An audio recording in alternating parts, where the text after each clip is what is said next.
gjithmonë kemi thënë që titujt janë çështje që ne zgjedhim për të bërë në rrugtim tonin në profesion, po lindim me një emër dhe i mbyllim syt me të njëjtin emër. Titujt pastaj janë thjesht për tu diferencuar nga një profesion tjetër.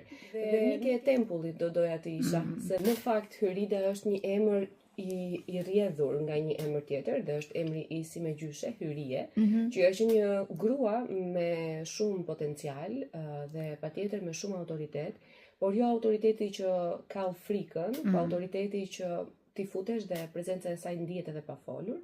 Në fillim kur isha e vogël, e kisha pak kompleks emrin.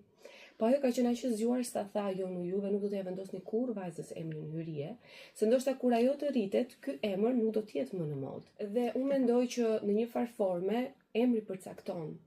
Është shumë e çuditshme se si emri të përcakton. Tregohet që një ndër hyneshat që ka patur çelësin e portës së parajsës është quajtur Hyri. Edhe ndonjëherë me të qeshur në familje, se jam natyrë që përpiqem të gjej zgjidhje kudo ku ka problem. Tek çelësat e portës, po. Te çelësat e portës, edhe gjithmonë me keni një problem, referoj në Hyridës. Dhe thash, domethënë se ka qenë një mit që ajo ka patur çelësat e parajsës, me thënë të drejtën, që nga e vërtetë se çdo çelës gabimesh ose problemesh e kam unë.